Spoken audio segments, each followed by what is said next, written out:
Welcome, everyone. It is Thursday, March 31st, and our academic standards meeting. We're going to start on time because we have a full agenda. Tonight's conversations will be special services discussion and a discussion of the LINKS program, and we are going to begin with special services. Dr. Lambert will start us off. Thank you. My name is Chuck Lambert. I'm Director of Special Services for the school district. And with me tonight, I have Alyssa Martin, who is the Supervisor of Special Education, Becky O'Hara, Supervisor of Special Education, and Amy Baxter, also Supervisor of Special Education.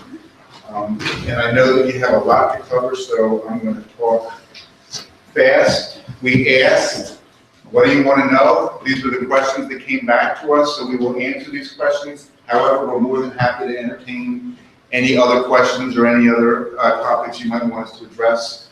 We're happy to do so. So we're going to talk about how we integrate physical therapy and occupational therapy and speech services at the middle and high school levels. How do we include children with disabilities in extracurricular activities? A brief demonstration of how we provide accommodations for children, primarily focusing on the high school level tasks. The transition to adult life, and a little bit of a focus on our ACHIEVE program. Our early intervention transition program, which is kids coming from 3 to 5 services into school age and kindergarten age. And what are some of the activities and tasks that we perform to identify children at an early age? Okay, and we'll start with. Can I ask a question? Like, it's hard enough to keep up with what we do as a district, but as we go through these, if there happens to be in your professional experience or in your knowledge, any interesting variations that are in other county school districts in Pennsylvania that are, maybe ways we want to go or ways we don't want to go? Okay. If it enters your mind. All right. Thanks. We'll do. Okay, so the first area of interest was integrating OT, PT, and speech services in middle and high school settings. And I think the most important thing is we provide services across all environments. OT and PT, as everyone knows, we contract out to the IU for those services. The speech and language services are now in this district, which we're really, really excited about. Amy and I co-supervise that department as well as our other duties, and she and I both spent 25 years at the Bucks County IU, and we brought over a lot of phenomenal therapists. We're really, really proud of that group of people. We also have great OT PTs that have serviced us in Council Rock. One of the biggest things we do is we try and use the curriculum materials to connect with the kids' goals, so that we're not just doing their goals in isolation and not within a context. It's especially important as you're moving to the high school level, where you're looking towards the future and independence and using these skills across environments. We provide services within the classroom to support needs. That's something that's done across the district. Again, we were speech pathologists back in 1980. We all had our little speech pathology room. Maybe we had a bench in the cafeteria that wasn't being used at that time, or in the room closet. We've tried to move those services out of those little rooms, because it's great if you can sit across from a therapist, whether it's speech, OT, PT, and do what you need to do. But if you can't do it in the context of the classroom, if those skills aren't generalizing and transferring, we really haven't done our job. So you've seen a lot of movement in the literature and all the studies that we've been moving things out of the classroom. Not that we don't sometimes do some direct teaching and need a smaller setting. We're flexible in that way, but it's really important that we're generalizing across the school environments. We use a lot of social opportunities.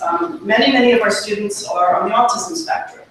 Many of our kids with learning needs, any kind of learning support needs, have social issues as well. So we use a lot of those opportunities that we already have, the school dances, the prom, clubs, activities, sporting events, and our therapists overlap onto those things.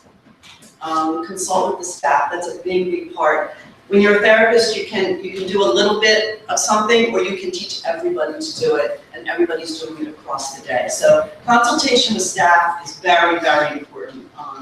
And that everybody is taking the expertise from the OTs, PTs, and using it throughout the day, so that 30-minute session that's on their IEP becomes really a full day of service.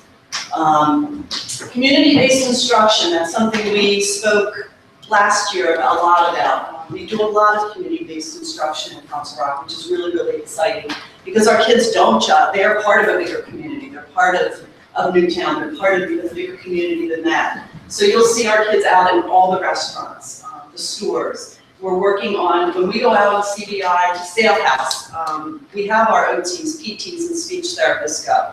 The speech therapists are working on how you communicate your order in a restaurant. The OTPTs are working on how you open the straw. The OTs are working on how you open the straw. The PTs are working on how we're getting safely from the bus into the doors, how you're holding the doors for the folks going in. So all of that integrated therapy, everybody has a focus and So many of the things that you've mentioned are relate to NBIT, and so many of our special education children attend NBIT, and I didn't know how the communication with NBIT with respect, like, you made a great point, if a professional therapist can pass on their knowledge to a team of people, it's way more impactful. At the secondary level in particular, we're required to include the NBIT folks in our IEP process, so they don't always come. We try to as much as possible. And the NBIT has an individual who is the, what's your title? special education coordinator. Coordinator, who we work with as well on the IEPs. They get our IEPs, they know what's in the IEPs, and we have sent folks out to. And we will send therapists up, we've had behavior analysts go up. Again, if there are issues, our experts from here transfer that information because they're spending a half day in our district. So they're getting their services and their therapies here. If we need to expand it up there, we can do that as well. Well, and as you know, if you go there, they'll give you a great tour, and they'll also feed you. Fabulous. Yes, they do. And so you'll have an opportunity to spread your knowledge. Spread the knowledge, and it's a fact. I spent my life in elementary school, and that's been my greatest, since I've come to Council Rock, I've been able to be in the high schools and be up there, and it's such a phenomenal program to see our kids that, and then the Voyages program too. So all those services are really, really important. I said, are most of these students, they've been receiving services since elementary school, right? Some, for the majority, and the service changes as you go up too. You're gonna see a lot more, you're gonna see more service in the early elementary years. You're gonna see different service in the elementary years. Once we get up to the high school years, a lot of it does become more consultative in the environment. How can we maximize this service across, so service, we call it service delivery model. That's written into their IEP. It may say 2 30-minute sessions a week in elementary school, and by the time you get to high school, you may be down to 1 session per week, and then 15-minute consultation with staff. So it changes as the needs change. So is the continuity of the provider, might it be a similar person providing services for all these years, or do things There's change? different therapists per building. Some of them stay the same through middle school, high school, or OTPT. Some of them are the same. Pretty much the speech therapists are per building, so they'll change once they go to middle school and then change again once they go to high school. OTPTs can overlap a little bit. I have some classes that have the same OTPT in middle school and they follow them to high school. We find with the kids, like in elementary school, they've had the same speech therapist possibly for 6 years. So it's kind of time for a change for everybody. Yeah. A fresh start, but there's an incredible amount of communication between the levels. They have a pretty tight-knit group. And we do so a they know transition what's been working to continue that kind of stuff. That's a big part of our last speech meeting every year is that transition where the therapists from the elementary schools to middle schools are handing over files and middle school to high school. And because again, that's probably another great benefit of us being in-house. We're all here, we're all one cohesive group. We have people that are specialists in areas for speech. We have a person who's a specialist in stuttering, we have a specialist in autism and assistive device use. So those are the things that we like to use everybody within our system, and it's really been positive. We do OTPT and speech across the snack carts and mobile at both the south and north. We have coffee carts that go around and serve coffee to the teachers, and part of that is our students take the orders, they complete spreadsheets, they figure out what new supplies they need to get, they go out and they buy those supplies. Again, speech is involved in teaching them how do you say to someone, what do you want? What do you want in your coffee, cream or sugar? OTPT is working on how to put the lids on that coffee. PT is working how to push the cart to get from place to place and maneuver to get in and out of the door. So all of those things are happening all the time through these activities. Crafters for Life Skills is a group at North that's working on doing all different crafts. And again, our therapists are embedded in all of those things. Achieve has all of their folks over at Achieve, and the services, speech pathologist, OT and PT come there. Services change when you get to transition level too. We're looking at what are those things you need now for the next level? What do you need? How do you need to communicate on the job when you have a break? What does it look like to have a break and talk to a friend? What does it look like to maneuver all of those things at a different level? Recreation and leisure, our OTPTs are phenomenal with teaching. We're looking at going into the future. What are lifelong things you can be doing? Working out. They're teaching the kids how to work out on the different various machines. Our students are going to the high schools, they're using those rooms. Yoga, they're doing yoga once a week, so sometimes we're doing that in every classroom, sometimes we have classrooms doing yoga every day. So again, looking at recreation and leisure activities that are going to take them through. Just the peer buddy groups, and assessing the changing needs during transition to career and vocational path. Real quick story, we have a young man that's working in family consumer science. He wanted to know how to tie, he's working in the child care where the kids come in for nursery. He wanted to know how to tie shoes, he was having trouble doing it. The OT came in, reminded him how to tie shoes on another student who was pretty good on his own shoes but couldn't do another. And now we were just sent pictures last week of him helping all the preschoolers tie their shoes. So just it changes as you go. We didn't know that he would have to tie someone else's shoes when he was in kindergarten. We taught him to tie his own. High school clubs and activities, the way that we are involved in that. The biggest word here is they have the same access to all the same clubs and activities as typical peers. So, if you can pass those out,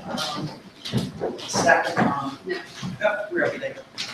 We have 8 students from Council Rock North in the Autistic Support Program going to the prom tomorrow night. And the OT, speech, and teachers, there we go. Yes, speech is the past one. I actually pulled this off because somebody sent it, the speech pathologist sent it to me. And the teacher and the speech pathologist have been working for about the last month on what it looks like to go to the prom. A lot of social things, that when you open the door, what's going to be there, like giving the preparation, what you say, how you dance, how you small talk at the prom. So you can look at that at your leisure. But I thought, again, it came across my desk last week. They sent it over, and Joanne Curry and Alexis Yetta have been doing a really good job getting them ready. We depend a lot on our teaching staff, our TA staff, to support the kids. We're not going to send them out to these events, to these high school clubs and activities. If they need the support in the classroom and it's in their IEP, they need it to do the after-school things. So we usually have a pretty good group that will volunteer. We don't have any trouble. Again, we have 2 TAs. I know at South the same thing. There are plenty of people that will support. We have kids running track at North. We have a student right now who's the manager for the girls softball team. I know you have somebody who's managing the football team, so we make sure that our students have the same access as any other student can have and provide the support on an ongoing basis. Basically whatever club they want to go to, we try and make that happen for them. We have special transportation. We have kids that are at North that are actually South kids, so there's actually an activities bus that is provided for them so they can go to the other side of the district. And we modify the activity to a time schedule if that's necessary. So, and again, the biggest thing is they have access to all the same clubs and activities. Okay, so one of the other things you all asked for some information about was that our students with special needs participate in general education classes. So the first thing I just wanted to share with you is that there are 2 types of ways that we can provide information to our students. And one way is that we can accommodate the information that they're being taught, and the other way is that we can modify it. And so I'm going to show you a couple of different samples. But what I want you to think about is when you think of an accommodation, nothing about the curriculum or content that they're being taught is changed. They have the same outcomes as everybody else that's in that classroom. So if you think about somebody who wears glasses, somebody who is a captionist, somebody that's receiving their information through Braille, it's the same information as everybody else, but the mode in which they're receiving it is different. So that's what is a captionist? Oh, I'm sorry. Okay, so a captionist is live typing. So what's happening, when you get a caption at the bottom of a movie, a live captionist means that I have a woman sitting in the back of the classroom, typically, that's what I have at South right now, who is taking verbatim the lecture of the teacher. And my student, who has a hearing impairment, has a computer in front of them, and they're seeing the notes come up live. So they're actually participating in that moment with the lecture, just like everybody else. So nothing about their curriculum or the content of the class has changed, just the mode in which they're receiving the instruction is different. Have we ever had sign language interpreters We have. instead? I mean, so how do you make the distinction? So it depends on the student's needs. The reason why I have a captionist for this student in particular is because he lost his hearing later in life, never learned sign language. It was a quick onset of hearing loss. He was a fluent reader, and so therefore this was the best way to give him access to the curriculum. Sometimes when you have children that are younger, that are born with a hearing loss and they're taught sign language, that would be one of the reasons why you would have a sign language interpreter versus a captionist. We have another youngster who developed an illness later in life which caused a hearing loss for him. So they were not native sign language students, so they were not able to use sign language well enough to get the quick instruction. And then even the student that I have that has the captionist now, he doesn't want to learn sign language because his feeling is, well, nobody in my house knows it, so who am I talking to? So to him, that's not an appropriate mode of communication. So Is a captionist trained to do, like, yes, so that's actually like, think of like reports to yeah, well, that's what I'm thinking, Yeah. like, is it something that like those skills can be used in different fields, or are they trained specifically for a special ed purpose? I think these folks are trained specifically for that, and that's again a contracted service that we use the intermediate unit for. I don't know if they could go and be a course stenographer. I'm not sure what the difference of machines is like. So it's like subtitling the lecture in real time? Yes. Mhm.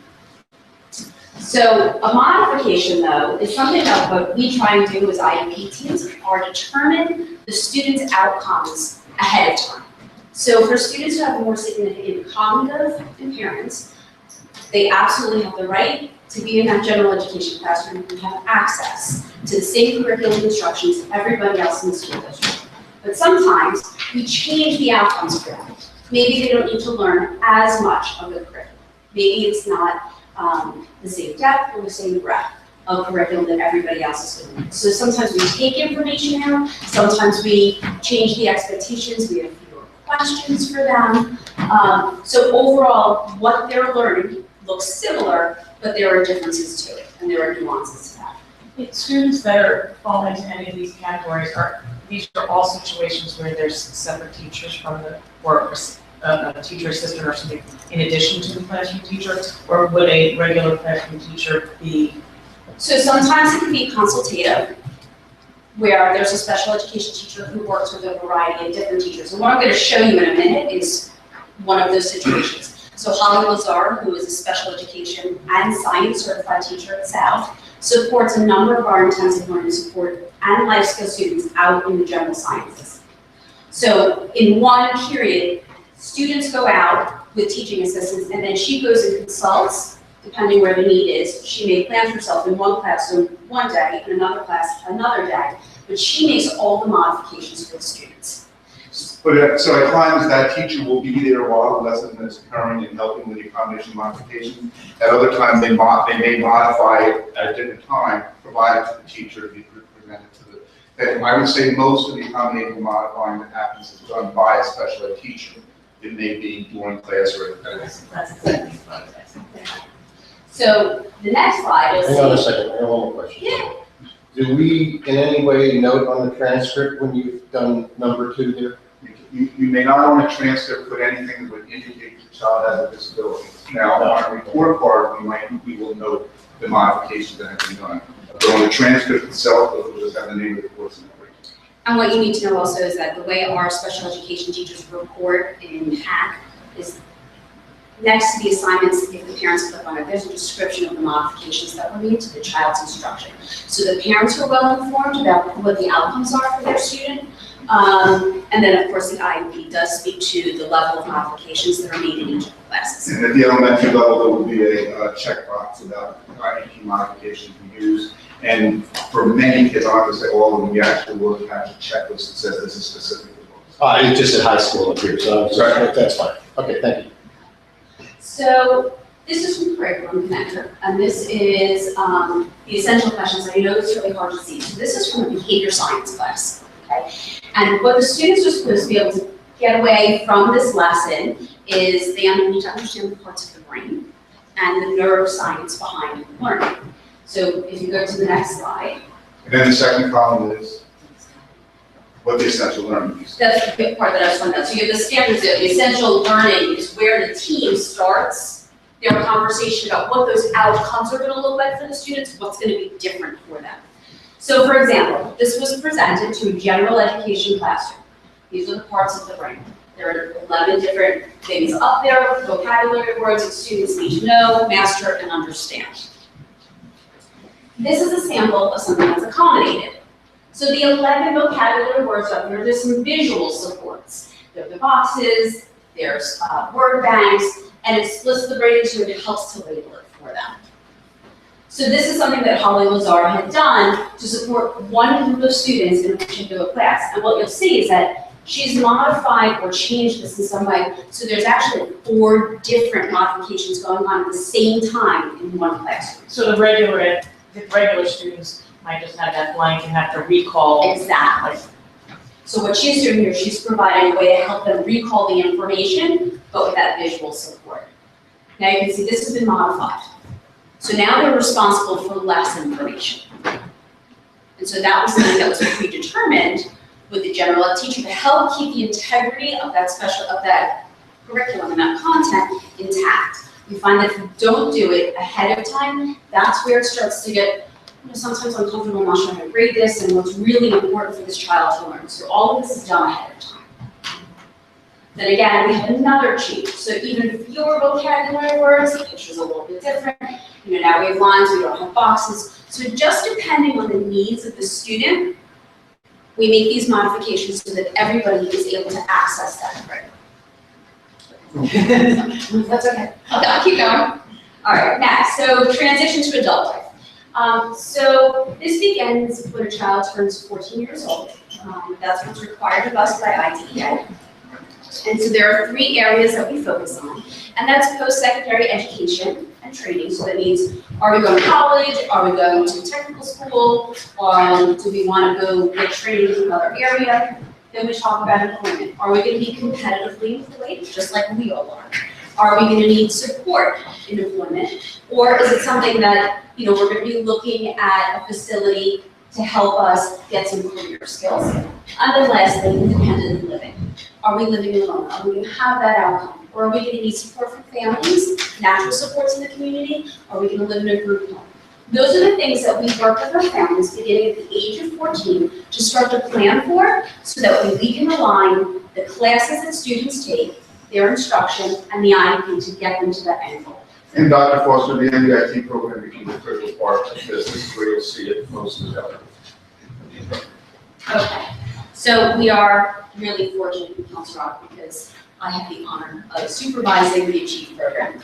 And this is our next step in that process. So once we've identified that students need to continue educational services with us between the ages of 18 and 21, post-high school education, Council Rock Achieve is where our students typically are attending. Some of our students will go to MBIT for either Voyages or Spirit, but now we're able to meet the needs of all of these students in the district. Can you remind me how many are in the program now? Right now, we're 21.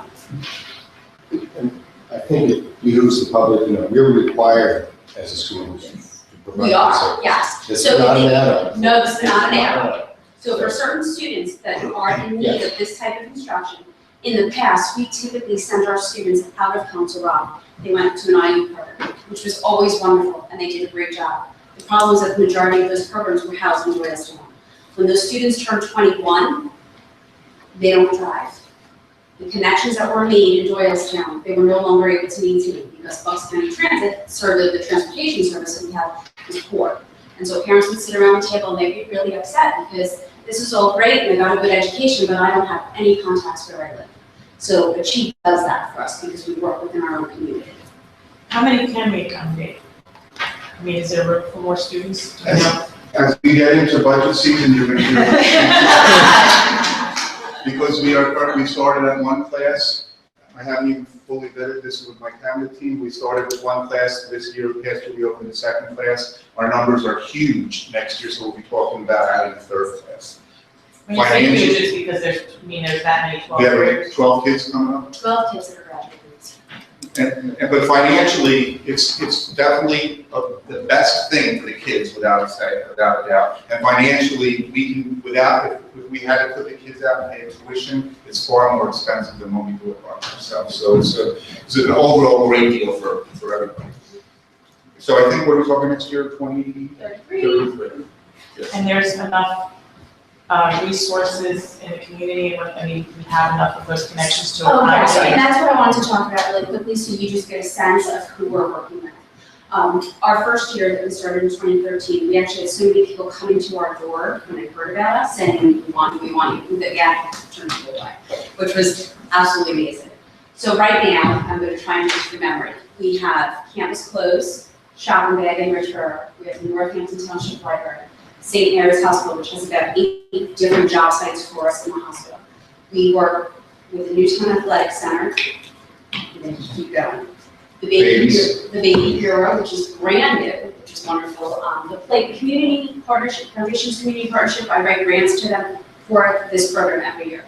And recently they made a connection for us. There's a new organization in Warminster through Abington Hospital, where there are mothers that are either low socioeconomic status or have disabilities themselves.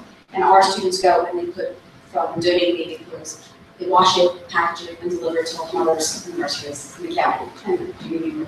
Like I'm saying that. Don't get Charles. Chartwells. I mean, we have so many businesses.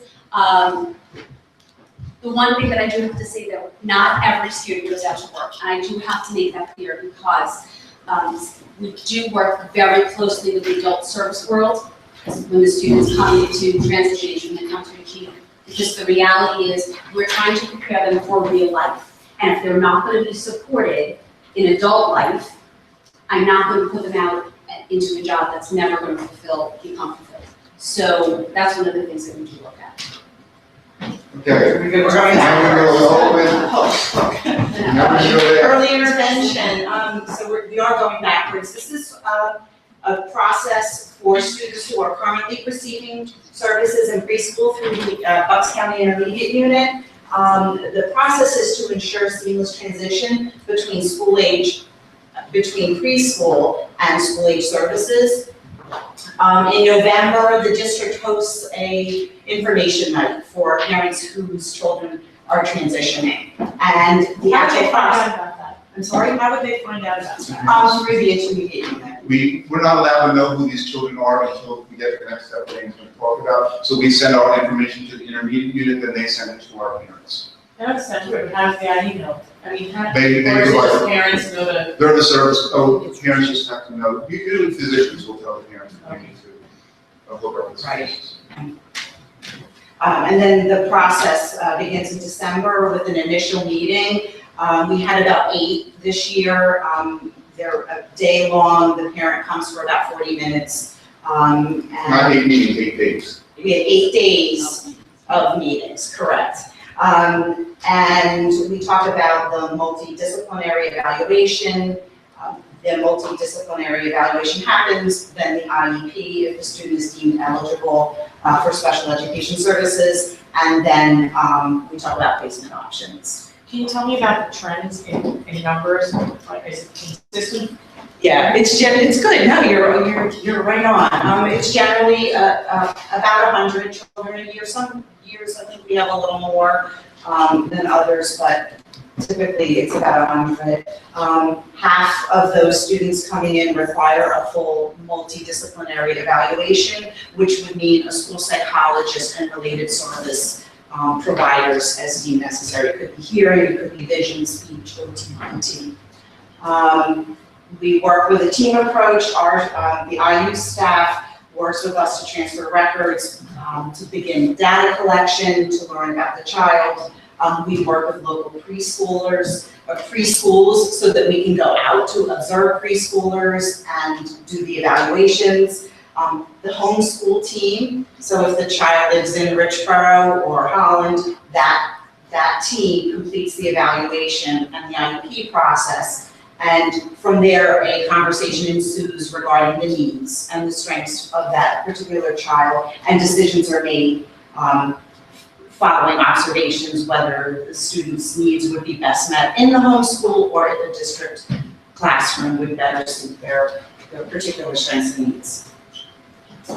Kindergarten. So in terms of just, for budgeting purposes, how difficult it is, because we don't even know who these kids are until around now, and we had to do our budget already. So, you get some kids that need some pretty intensive services, so we do our best job of trying to guess, but it's very, very. We actually won't go to the IEP meetings or help, we have the names now, but maybe another month.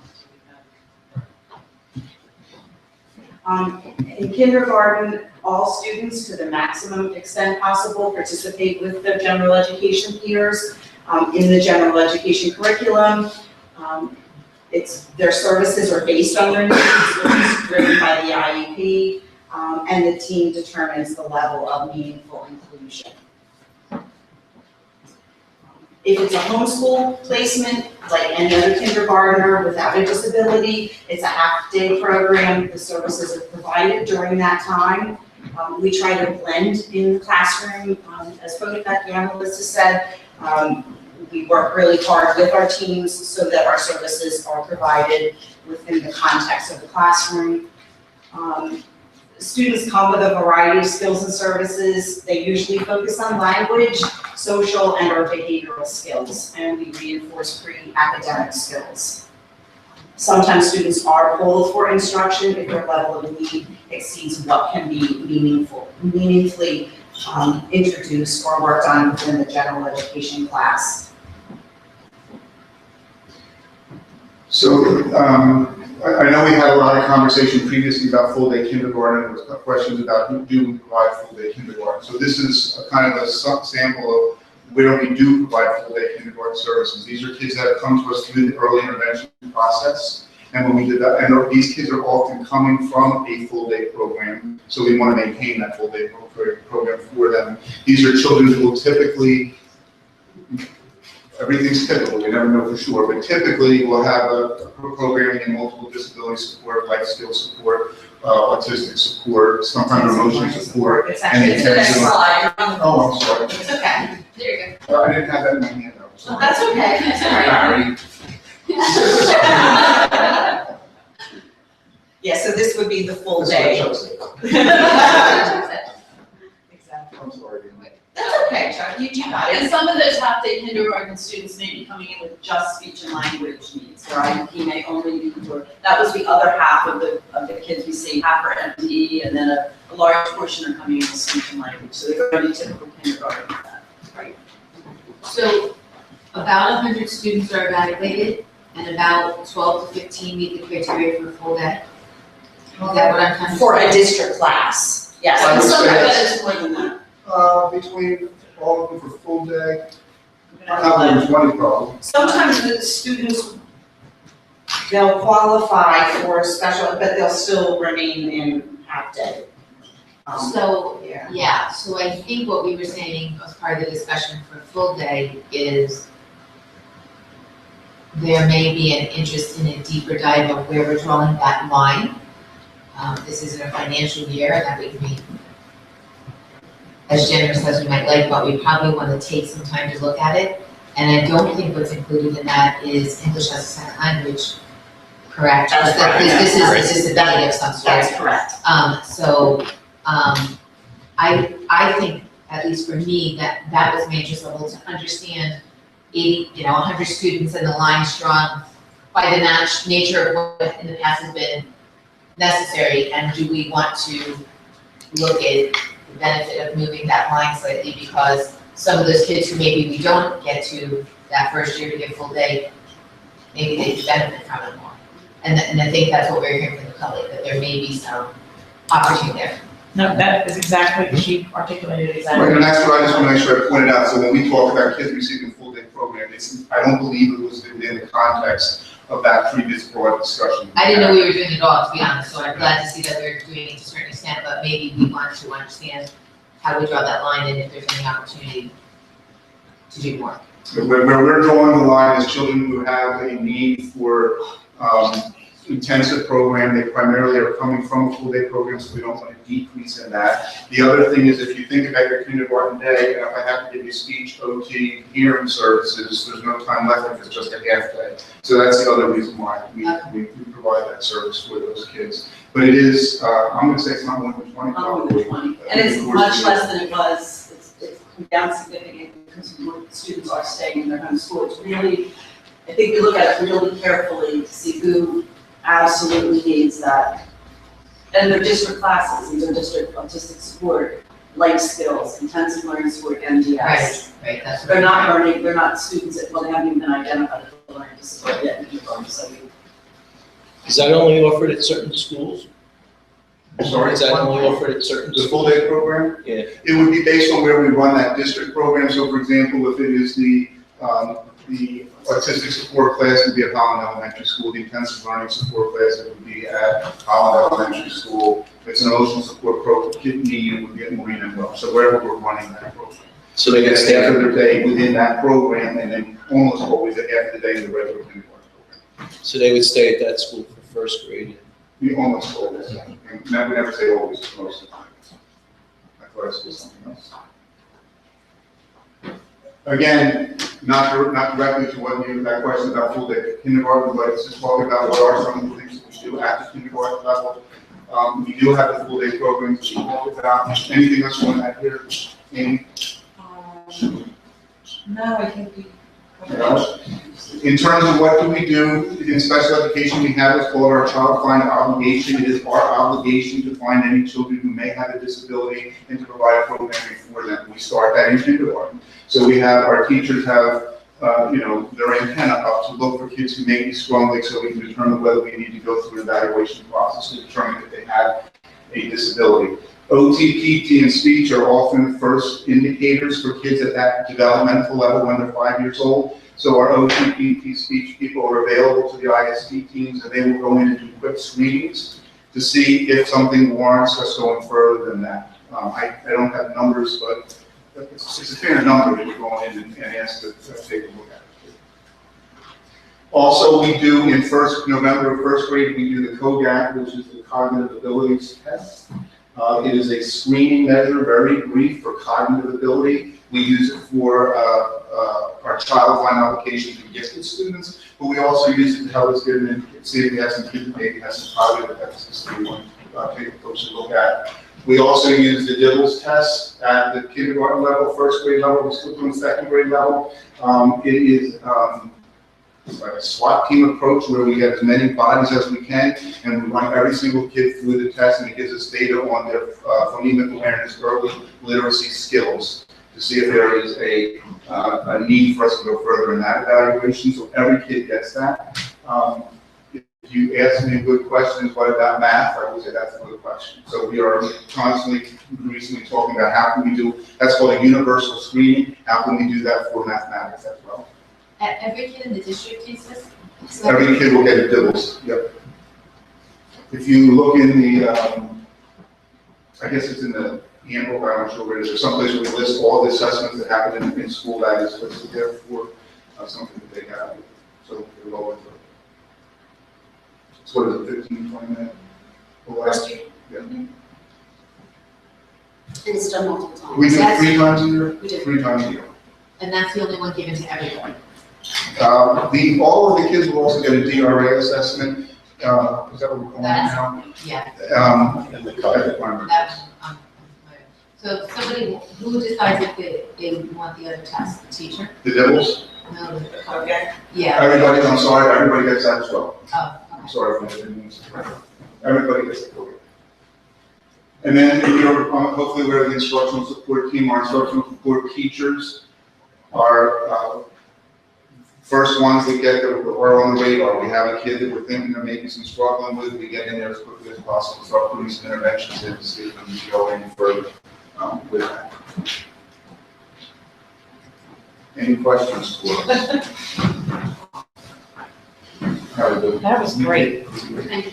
I know for me, just to add on to what Wendy was saying, as we move forward through capital planning and talking about long-term vision, I just want to reiterate that an understanding of how we could expand the full-day kindergarten program and where the distinctions would be made to increase that population is something that the board would particularly like to understand. Well, I know Dr. Fraser has experience on my previous district, we ran a program as well, so I'd be more than happy to talk about, what that looks like and what kind of assessments you would use in that. So I have a couple comments.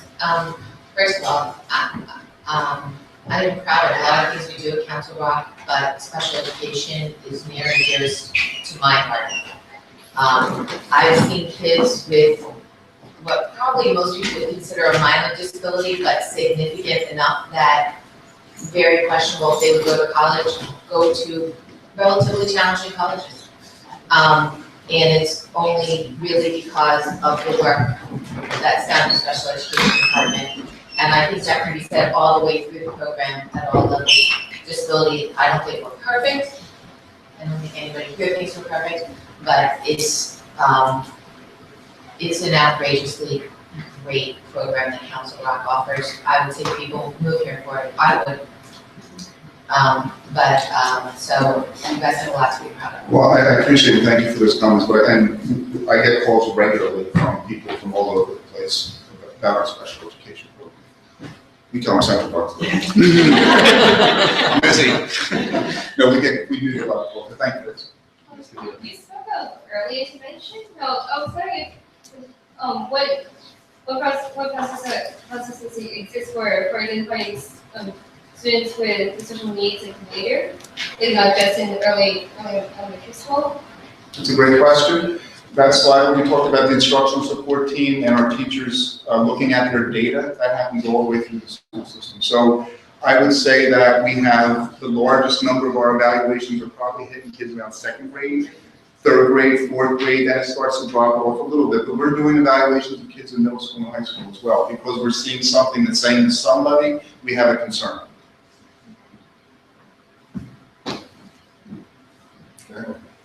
Go ahead. I think a parent can also talk to a counselor at any grade level and say, I have a concern. I've seen that happen.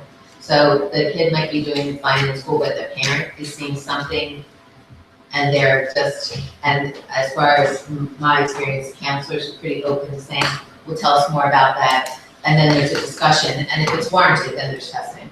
So I think if a parent has a concern, they can bring that up. And our students with IEPs we have to look at that, we have to do at least a record review every 2 or 3 years, depending on whether cognitive functioning falls. So we're required to stop, do a record review, and then if there's need, if the team, anyone on the team feels there's need for further information, then we may do more standardized tests. We also, on the district website, the district website, we have a notice that says this is what you should do if you have concerns as a parent, if your child may have issues. We also have information at the pediatrician's office throughout the district that say if you have concerns about your child needing services, this is what you can do. So we do try to reach out and get information out to parents as well, and I would agree that there's a fair number of requests that come just through the parents. Thank you. Thank you so much. I mean, we know that all these things are going on. To sit here and listen to it in this condensed form, I mean, it's pretty impressive. And thank you so much for doing the rapid fire Reader's Digest condensed speed version. So thank you very much. So moving to our next topic of links. Before we start, which cabinet member was this fall? Links? Yes. We really have Fix that. I mean, Seriously. Links falls under, really happens at the building level. So for people who are listening, Links is our service learning program. Helen Gross is the central office person who is the go-to person at the district level when there are questions and needs from the building level. So Helen has a number of roles and responsibilities in the district, federal programs, ELL, like I said, the district piece with Lynx, she does the work study program, so a number of things funnel through her, but Lynx in particular, most especially is handled by some representation in each of the buildings, most especially in the high schools, where most of the hours are. So we'll go through the program and then we'll see if other things come up as a result of that. You want to Okay. on that? Thank you very, very much for having me here this evening. There's been a lot going on. Interestingly enough, the Lynx program is over 20 years old. And since that time, only about 2 things have changed to any degree, and I'll explain those as we go through them. It was established a long, 20 years or more, by a committee locally made up of business people, school, district administration, high school members, students, an individual who had been appointed to take over the program or start the program. And based on this input and a lot of studies of what was going on across the country, they came up with a format that we pretty much still follow today. It is a long established tradition, and the one thing that we are trying to get with our students is this altruistic sense of giving back directly to the community. So we have the guidelines, they're posted on the website, forms which have been updated but have followed the same format for about 20 years. And we do have some pre-approved agencies. Now, in light of what's been going on with the clearances, we've kind of had to step back a little bit, and we have to, all of our partner organizations, new organizations, any person who's going to be signing the Lynx form, we basically have to have clearances for, per state law. We're an enforcement arm for the state law. We are. We are, and so as a result, a lot of questions like where's the web booklet and everything, they had to come down. Right now, we're in the process of putting together a resource guide so that we have the name of the organization, the people whose clearances are on file here at HR, and who to contact. It's not a guarantee that that would be, every activity for that organization would be, acceptable, but we still do that, yes. It's just a difference of words that may be minor, but we as a school district have to be compliant with state law. So Right. when we send our children out into the world, into a program, we have to make sure, But we're not sending them, they volunteer. well. They do volunteer, but. but to take it one step further, one of the few districts in this state and this county that puts the hours on transcripts. So because we put them on transcripts, we are still responsible for where we send our children. As a result of that, we do not post jobs without clearances in the schools now. We do not post any of the Lynx opportunities without the clearances. And we do not do co-op with them. We have to have them for all of those, all the above. It's been a part of our district strategic plan. We do give up to 5 hours for middle school students to give them a taste of what's going on. And that became effective in June of 2008. We try really hard to provide consistency in documenting and tracking the hours between the 2 high schools. It's a positive because the colleges, they do come back to us and they ask us for our guidelines. And there is an integrity, we try to have this integrity behind the next program. Job applications, scholarships, just one little quick story, because I know we're under a time crunch. But we had an individual a few years ago whose parents had lost both of their jobs. The money who was going to be set aside for college was going to be used for bills, not college. And out of nowhere, we got a call from one of the colleges asking us to send all the Lynx information. About 3 weeks later, this big envelope came to this young lady. She was given a 4-year scholarship. Apparently, they gave 10 scholarships for students who did community service. It wasn't solicited by them. They checked, and based on what we sent them, this young lady had a 4-year ride. It is a National Honor Society requirement. Students going into 11th grade must have 45 hours, going into 12th grade, they must have 55 hours. Wait, links is a national honor requirement or call? Community service. Okay. And there are other things that may not be part of our links program. It makes it easier for the advisors, but they'll look at other areas too.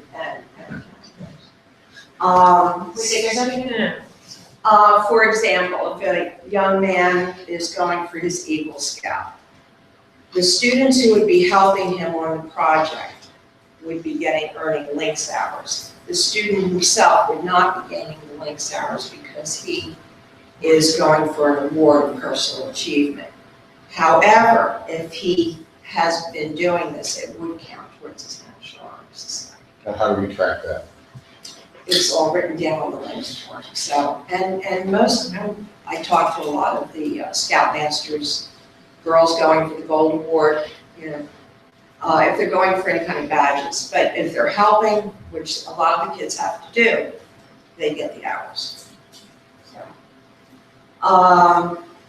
60 hours or more, they're then recognized, the hours begin to go on the transcripts. Each student receives a letter from the superintendent of the schools, which we really send those in with college applications, and the seal goes on the diploma. And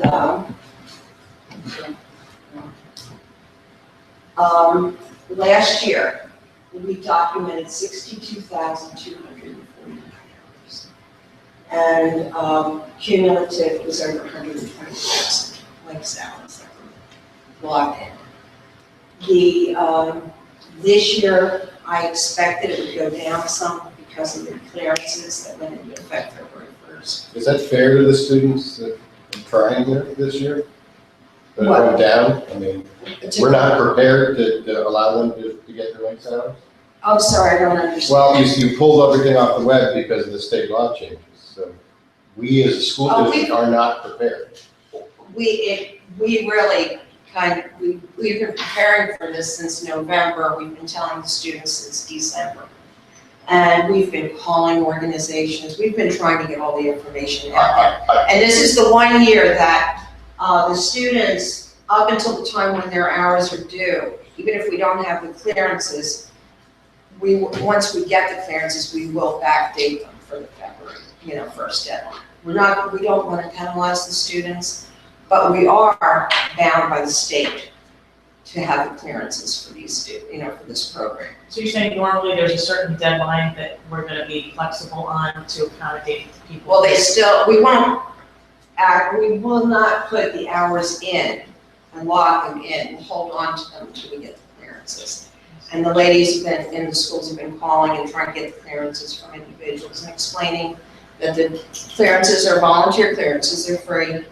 And a lot of the parents have been helping us too, and getting the word out there, so. Students, parents. So next year, I anticipate that after the clearances, we'll probably have a new baseline here. The most impacting, we've had students collect links hours, approved links hours for international activities, for out-of-state activities, but it's hard when you have to have the clearances. So what do you do in this situation? We cannot award them for that. We have to have clearances. Some of the New Jersey individuals will get it to us, but what do you do when it's an overseas hospital? We don't have clearances. So where are the guidelines that establish what the state limits the community service opportunities? Defines community service opportunities? This is not a state requirement. No, I know, but For if community they are service. meeting some kind of state standards to put this on the diplomas, are there state requirements Where are the for state- what kind of community service is acceptable? Well, the committee, the original committee, studied groups across the country. And what happened was they had to set up specific guidelines as opposed to saying, well, we're helping my neighbor next So let me make sure we're clear. The state does not set a standard for what school districts do. School districts get an opportunity if they want to develop a community service program, and if they do, if they want to recognize that. So years ago, when Links was established within Council Rock, there was a group of people that studied it, looked at, what some other districts may or may not have been doing, and determined these guidelines that we would follow within Council Rock, and that we would then recognize it on student transcripts if they met the criteria. What the state did differently, and I want to make sure the two pieces are clear, what the state did differently was when they enacted the new legislation regarding the child abuse clearances, it then required us to ensure that when we were allowing students to earn those hours, that those people who were seeing the volunteers had the clearances. So that's the state connection to it. Everything else is local. Okay, so there's no state requirement saying it has to be for a nonprofit organization. Correct. That's what Council Rock determined was. So in 20 years, that doesn't need to be revamped slightly? It could be studied and then put forth to a committee again. These are just the guidelines that were set. There have been some minor tweaks to it. There hasn't been a complete overhaul of the Links program since the original. Although I think what Helen will tell us a little bit later is we continue to look at what some other surrounding areas and districts do, both in state and out of state, and how we compare with that. And they are still consistent with what we do, which is not for profit. Because then you're getting into working for profit and they're gaining free help. So we really have tried to keep that That's not integrity. necessarily the case for the local districts, though. Yeah. So it's community service, is community service, though. It doesn't necessarily- So we do the nonprofit tax exempt component. And all community-based activities, including those in the church, synagogue, or mosque, must be secular in nature and based on a recognized community need. So we encourage youth groups that are working in the community to, please submit their Links hours, as long as they're secular. The supervisor signing off must be over 18 years of age and cannot be an immediate member of the family. Volunteer work may not promote a political party or politician. However, a student may want to work in a legislative office because that is bipartisan.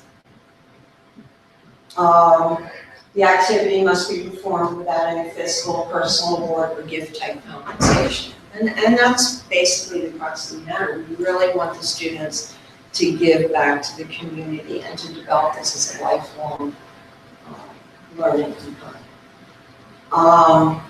And again, the forms are turned in mid-May. This was one of the changes that was made about 8 years ago. And for a couple of good reasons. One is that everyone that's working with the Links program is not a full-time job for anyone. And several of our secretaries who do input the hours, they're not here in the summer. The hours have to get posted, particularly for graduates. But we also found that when we went back to check on hours in some cases, after the next year, we just couldn't do it. Organizations didn't have the records.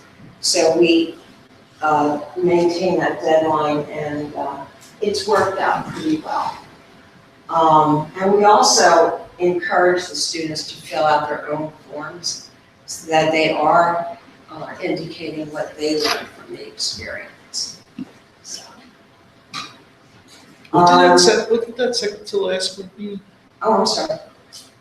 The forms must be turned in annually. In this case, the seniors by May 2nd, the underclassmen by May 16th. No, I mean the second part, they do not carry over. What does that mean? They don't carry over. If they do something, say in January of 2014, and then somebody says to me, I just found my form, can I count that now? No, because they needed to can't have handed in a year of. Otherwise, we really cannot go back and check. So they have to be turned over. However, we do tell the students, we're trying to be vigilant about that. We put it on Naviance, we do it on the daily bulletin for 6 weeks. We have sent home Global Connects, just to make everybody aware. It's been in the guidelines for all this time. It's on the form. I mean, we have it advertised everywhere. I think this year I'm going to have Dr. Frazier put it on it, his listserv here. So, but we get the word out there because we want the students to turn them in. And there are extenuating circumstances, but if they're real circumstances, not just related. And then this is the new requirement, and we met as a group. It was with Human Resources, with the administration, with school representatives, and I called the state, and there are no exceptions to this law, and that included the Lakes program. So we do have to have the, yes. I have a question on that.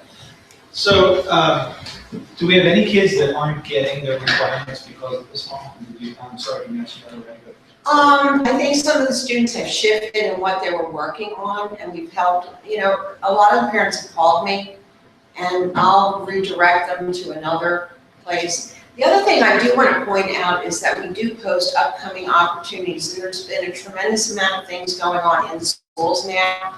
All the PTO activities are approved. All of the school activities like Camp Convention, the district summer program, the athletes help, you know, things that are going on within our own schools, they're pre-approved activities. The kids can get very involved with that. So it might have been a shift, and it might impact it a little bit for some of the summer activities. But some people have been very upfront. For example, Reverend Ferguson across the street at the church, they're going on a mission trip. She was the first person to get her clearances in. And so, you know, we're very careful about what is and what isn't, and she'll give me the whole itinerary. But it will impact it to a degree, but not where the students are truly penalized. Mark, I just want to make sure, because you used the word requirement. It's not a requirement in the school district. It's all like student choice. Some students won't participate at all. Okay. Yeah. But if there are students who have been long doing a certain type of service that now they can't do, I mean, I think it's great that you can say, okay, well, you've been doing this for the last 2 years, but now you're gonna have to do this. It's sort of, I think that's hurting the students. Is there a situation where we can look in this transitional time while certain entities are getting their clearances in order that we might be able to be flexible on that 60-hour thing to make an accommodation for students who have a demonstrated participation in something that now they couldn't do because these clearances are not in yet? Well, the 60-hour thing, the students accrue throughout their school career. And for the most part, the seniors who need the 60 hours or want the 60 hours, because not everybody does community service, it's not a graduation requirement. They have, a lot of the parents who've been calling me will say, does this organization have the clearances? And I say, no, but will you, you know, and the parents will call, and 2 days later I get the clearances. So sometimes I just don't want to see situations where a student who has demonstrated a connection to some element of service is being talked out of continuing that because of this temporary thing. I don't want to see any student hurt by this temporarily. We haven't. That's why we really have encouraged them to make sure that their supervisor does get them and that we will give the hours. And I've been calling a lot of organizations, and we're getting there. And I don't think they're really being penalized. Yes, beyond the state requirement, that's simply the background check and clearance that is very universal. But do we require volunteer sites to submit some sort of documentation about the nature of the volunteer work and that sort of thing? And do we actually sit down and analyze that? Well, that we've been doing that all along to make sure they're not-for-profit in what they're doing. And so what we have in addition to the 3 pieces that we need of clearances, we also have a links checklist with the organization name. And it's very easy for us to just go and check and see if it is not-for-profit, what it entails. And if I have a question, I have no problems with calling the organization. The ladies at the high school will call the organizations. We really try to be very proactive in that sense. We would never try to put our children at risk or, we want this to be a meaningful experience, a positive experience, but we also want it to be, fit certain guidelines. Right.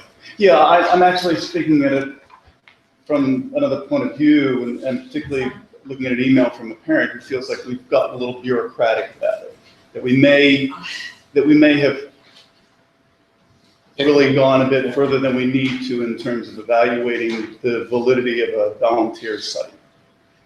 The main piece of the volunteer site is that it's not for profit. The insurance will cover them of that organization, and that's across the board, and that it meets the 3 Ps criteria of not promoting any active political party, religion, or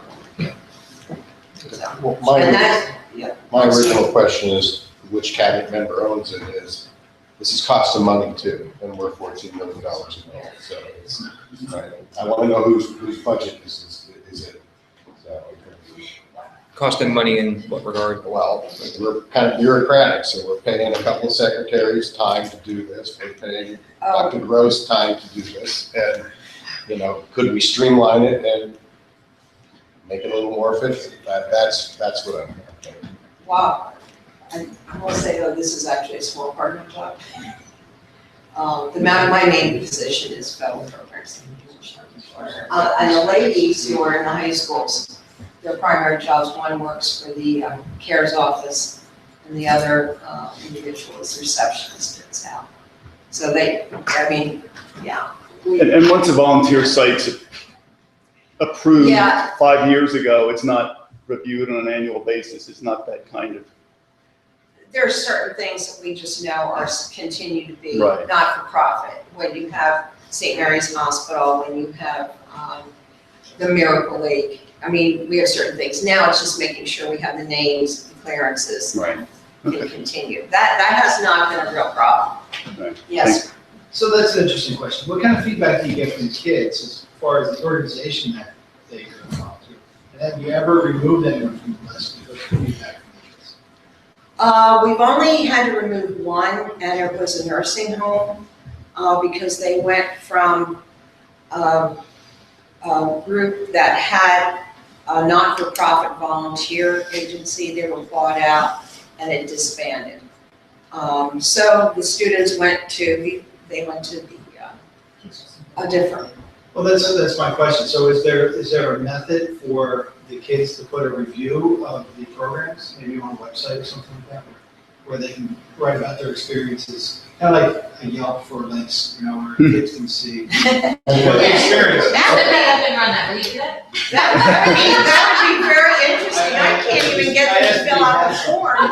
So I think that the description is actually required to be put on the form that when you fill out the links. Can you say that again? The links form has space for the student to describe the service activity, and also reflect on the activity. So I think that with your interview would be right for there. So is that available to, if I'm a student and I'm looking at Pickering Manor, let's just say, and I want to go volunteer there, can I easily access that to see what the previous students' experiences? If we have a secretary to upload it all, we just don't have, we just really. The kids talk to each other. They do. Yeah, but generations. I don't think those forms are gonna be critical because those kids are handing them in to get credit. They're not gonna say, this was a miserable experience and I never wanna do it again. Right. Because someone inside has to. Oh, yeah, some of them have written that. Highly unlikely that that's gonna happen often. Yeah. While it would be nice, I don't know if we really want to get into the territory of reviewing places, so. but polling places I when don't know they're about that, not, you know. because I'm sure there's some places that give a tremendous value to the students for the work that they're donating, and Oh. some that don't. Absolutely, Yeah. absolutely, but the criteria is not for profit, so, you know, it's just, we worked with over 2,200 organizations last year. So it gets hard. I mean, there's a degree of subjectivity too. I mean, my kids volunteered at Gilda's Club. My daughter thought it was a life-changing experience, and my son, it was, it's a breast cancer support service, sorry. Anyway, so, you know, there's a degree of subjectivity to that. There is. And then this is what we do require, which is the same as our staff members and the school volunteers.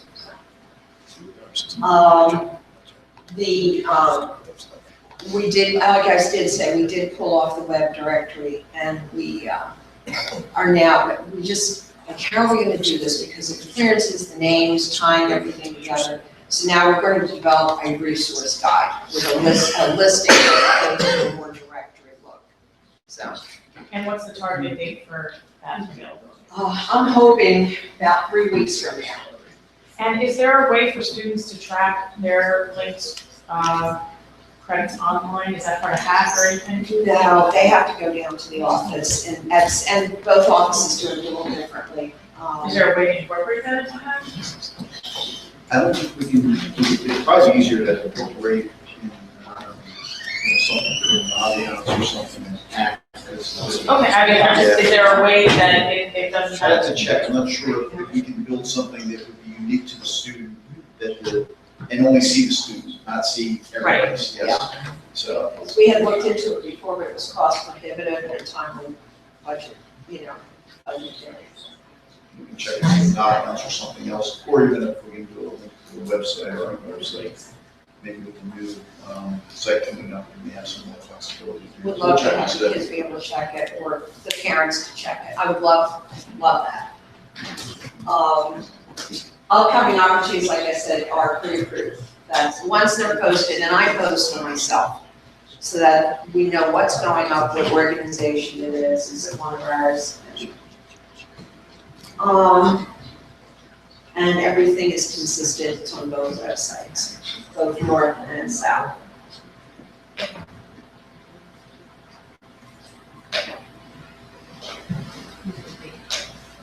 Yes. What do you say about the people, like students who are taking the miserable service experience and forms, like, does such an evaluation of their activity impact whether the hours are counted or not? No? No. So it's thinking like, well, then why shouldn't they say it just right honestly with the account? You can go into a situation thinking it's going to be like one thing and find out it's something else. It's a life experience. I have 2 daughters, and both of them I convinced to do one particular activity. And one of them came home again, loved it. The other one was never going back again, told me to write a check, and that's it. It's a matter of personal preference. But sometimes until you get there, you just don't know. So look for another good site. I would just like to see us, given all these changes, we've gotten a lot of feedback in the community that, for some families, this is particularly challenging. So I'd like to make it a priority to brainstorm what can we be doing to make this easier and better and smoother for our students as we transition into this. So, I like this idea of more access, a more updated website, but if maybe you need to talk to some students and see if they can give you advice on, or maybe even seniors who've already accrued enough hours. Retrospectively, what could we have done to make that a little bit better for students? Because this is a wonderful thing. It's part of our culture. It's a real testament to the community that we live in, that it is not a requirement, yet we get such a tremendous amount of participation. But it shouldn't be work, or a tremendous amount of work and stress to get through it. And if it is, we should be looking at the reasons for why that's happening and see how we can address that. We'll ask our high school folks that oversee it, when students are turning in their final forms to ask that question. What roadblocks did you encounter, You issues? could also put on the high school websites who those people are. Because who the people are that are links responsible at two high schools. Oh, I got you. They're not listed. Who they reference. That's fair. Anybody that knows me for any length of time knows that I hate the phrase because that's what we've always done. And I heard that tonight. It's been 20 years. It's time. It's time to take a look at this. Does this still make sense? And I don't care what other districts are doing. I want to do what's right for Council Rock. So my 2 cents is I think this has gotten a little bloated and a little bureaucratic, and we could streamline it significantly. So. Yeah, I think the only caution that we want to do, and I don't disagree with anything about what you're saying, but everything comes time for a review and we need to look at it. Well, what was part of the driving foundation of all this was making sure that if we were going to recognize it on a transcript, that we could be assured that whoever was getting it met the same kind of standards. We didn't want, somebody to just say, mom or dad said I did these hours and they got the credit, somebody else went through a more formal process. We just wanted to make sure that everybody followed the same steps, met the same criteria that was established within the Links program. And maybe some of that needs to be, reconsidered. Maybe what was, important 20 years ago when this was established may no longer be. So I think it's a good point. I think it's also a communication thing, because if what I'm hearing is that you go onto the website and you have a links question and you have no idea where to go, that's a problem. Sure. So let's just sort of take a step back and look at it with some fresh eyes, because some of these things are simple. Another thing you could do that would really help is put on your website, you've got a list of what is allowed. You know what really changes opinions and the way of thinking? Put what's not allowed to. Actually, list what we've rejected. You start doing that, it will change both internally and externally what's going on. By that, do you mean like organizations Yeah, that we yeah. rejected? Yep. Or reasons why parts of it are not allowed, or if hoops had to be jumped through or were rejected, put it down. Tell the world, because you're going to get a whole lot of people interested in this. And there is a misconception that if a student goes out and they work for free, that's volunteering. And But that is the definition of volunteering. It is the definition of volunteering. But it is not the Links volunteer. I looked up there, 3 so. different National Honor Societies of local schools, and it's all community service, Yeah. not, the only criteria that I'm hearing, an overarching criteria, is nonprofit. That doesn't make sense when kids are doing good service, working in opportunities that they can't get employed at, and they're gaining valuable experience, but they're not allowed to get credit for that in this program. But remember, it's not job experience or job. It's not job Yeah, it would experience, be it's life volunteer. experience. Yeah. Well, Yeah. isn't working with athletes for helping athletes job experience? Oh, no. Absolutely it is. Athletes, that is not for profit. I understand that, but that's also job experience. That's working with people, that's the same stuff that you do in non-profit organizations as well. That It would is go on the a definition. resume as something other than just volunteers. Okay. So. Okay, second. Any other questions? Thank you all for coming. Thank you. Thank you.